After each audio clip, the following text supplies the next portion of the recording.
It is Friday, and that means there are a bunch of new shows and movies to add to your queue for the weekend. For more on that, let's bring in Mickey O'Connor. He's the editor-in-chief of TV Guide. He's got a whole list of things for you to watch this weekend, but it is Friday the 13th. Yep. So we're going to thrill you a little bit with the first pick, right? Mindhunter, about two agents who work FBI with serial agents, yeah. killers. Mm-hmm. All Yeah. right, let's watch the trailer, and then we'll talk. Psychopaths are convinced that there's nothing wrong with them, so these men are virtually impossible to study. Yet you have found a way in near-perfect laboratory conditions. Hello, ladies. That's what makes this so exciting and potentially so far-reaching. Okay, this is a heck of a tease. Yeah. So I've been calling this show like Silence of the Lambs adjacent, because it's about studying imprisoned serial killers to see if they can develop behavioral profiles, and it's something that actually happened in the FBI in the 60s and 70s, and so that's what this is based on. It comes to us from David Fincher, who of course did all kinds of great movies about serial killers, Zodiac, Gone Girl, and also he was one of the original executive producers on House of Cards. Great show. He's got a great relationship with Netflix. Charlize Theron is one of the other executive producers. She won an Oscar for playing a serial killer. Yeah. So I think there's a lot of people who know Are the serial killers sort of like ripped from the headlines? Like, are there people that we would know? I think that they're evocative. Like, I think that you'll recognize details and everything, but they're not literal. Okay. Okay. So the next one is based on a podcast that I've been listening to for a long time listener, first time caller. Now, I've never called into Lore, but Lore is all about sort of the scary stories that we tell over and over again. The boogeyman in the closet, and now there's a show. There's a show. Yeah. Let's watch a little bit. Okay. There exists a life after this one, and then we can return. Robert is real, and he doesn't like it when you scold me.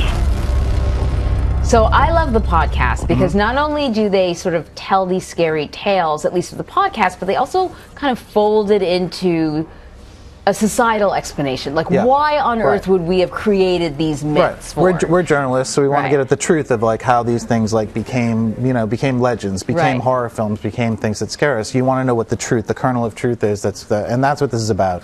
And it's like executive produced by a woman named Gale Ann Hurd, who is famous for her involvement with the Terminator movies, with the Alien movies, and also with The Walking Dead. So again, we've got some experienced people, doing the, pursuing this subject matter. So I think it's going to be a really interesting show. Yeah, I'm looking forward to it. Okay, so we're going to lighten things up a bit, right? Because we don't want to just I know it's Friday the 13th, but then we move on to the 14th, and we want to laugh. It's Saturday. Sarah Silverman has a new show. Yep. Where's this airing? Streaming? It started yesterday on Hulu, and it's called I Love You, America, and it's pretty great. It's like, well, look at the trailer. It's you'll see it's kind of nutty.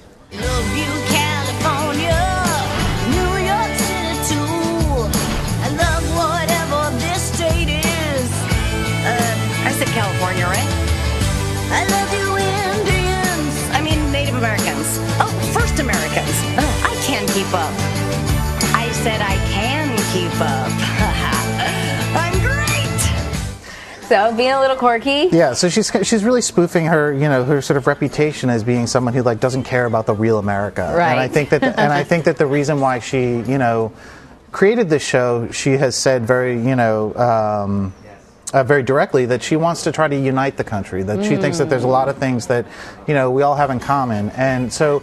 There's not a lot that you can tell about the show from that trailer because it's a musical number. But is this classic Sarah Silverman? I think she's sort of always a little irreverent, but also making a commentary on sort of modern life. Yeah. So the actual show is going to have a monologue at the beginning, and then there are going to be sort of field pieces that are more like The Daily Show, where she goes out and she meets the people of the real America. In the first episode, she goes to have dinner with a family who has never met a Jewish person before. Oh, how interesting. So I think that it's going to be kind of like that. A lot of sort of interactions, introducing people to situations they're not familiar with. Right. And finding out what we all have in common. All right, so those were all new shows, but there's another show coming back, the new season of Mr. Robot. Yes, it's the third season, and I would just say this. I've seen a few of the first episodes. I won't spoil anything, but I will say if you were disillusioned by season 2, then I would encourage you to still come back and watch season 3. I think it's a return to a lot of what I really loved about the show in season 1. You know, season 2 was about the hack and the after effects of the hack. Season 3 is kind of discovering that maybe the hack was not such a good idea. And I think that in that respect, it's kind of a new show. I think that, you know, Elliot and Mr. Robot have different intentions when it comes to how to rectify that. And I think that, you know, we're going to learn a lot more about the imaginary characters that we didn't know. Are they imaginary? Right, exactly, are they not? exactly. Right. And then also there's a bunch of real characters on the show who you're going to learn a lot more about their ulterior motives, I would say. Okay. Yeah. Okay, so if you fell out of love with Mr. Robot during the last season, you will be falling come back in love again. Yeah, right? so that premiered on Wednesday. It's on Wednesday nights on USA. All right, Mickey O'Connor, thank you so much. Thanks for having me.